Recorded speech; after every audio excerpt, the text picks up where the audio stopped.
Je ne sais pas s'il y a quelque chose qui nous surprend. C'était rien à dire. C'est ce qu'on décrit depuis le début de la compétition qu'on a encore vu aujourd'hui.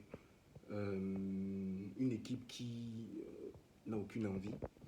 Une équipe, on ne sait pas ce qu'elle veut, on ne sait pas ce qu'elle fait. Déjà, on savait qu'il n'y avait pas de plan de jeu. On savait qu'il n'y avait aucune idée. Mais aujourd'hui, c'était pire. C'était pire déjà parce que les joueurs qui étaient sur le terrain, on ne comprend pas ce qu'ils faisaient sur le terrain. Il effectue des changements. Yongwa absent, Chato sur le banc, alors qu'aucun d'eux n'était blessé. Il a lancé cette équipe avec Gonzalez titulaire en défense centrale.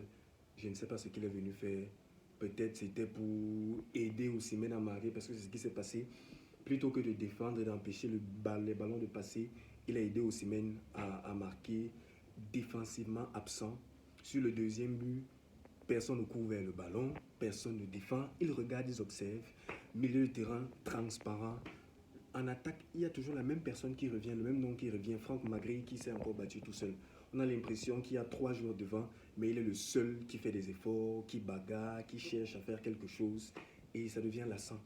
Ça devient lassant parce que une équipe avec autant de potentiel ne peut pas se permettre certaines choses. Ils étaient sur le terrain comme s'ils n'étaient pas sur le terrain. Ils étaient sur le terrain comme s'ils n'avaient aucune envie. À la 70e minute, on est mené 1-0. Personne ne court, personne n'arrange la foule. Aucun effort pour prendre le ballon. Et ils refont les mêmes choses. À peine ils ont le ballon qu'ils envoient derrière. Il y a plusieurs séquences de jeu où l'équipe nigériane récupère le ballon. L'équipe nigériane perd le ballon devant notre surface. Ils ont de la difficulté à redescendre pour défendre. Et plutôt que d'accélérer, de courir avec le ballon, de provoquer quelque chose, ils renvoyaient toujours les ballons derrière. Je crois que c'est une bonne chose selon moi.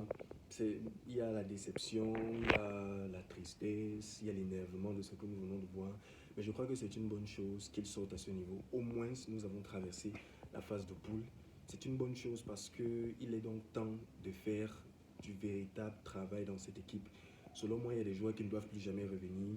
Olivier Ntiam en fait partie. Il y a des joueurs qui doivent prendre leur retraite. Vincent Boubacar a tellement donné pour la sélection nationale que je pense qu'il est normal qu'il aille aussi se reposer. Il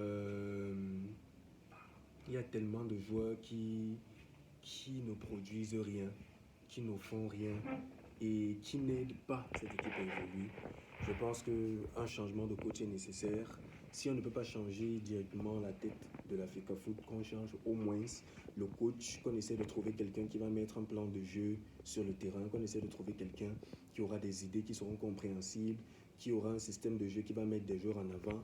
On ne peut pas se permettre d'avoir une équipe qui a été performante lors de la qualification face à la Gambie et une toute autre équipe qui ne se comprend pas du tout sur le terrain dans un huitième de finale aussi complexe que celui que nous venons de vivre face au Nigeria.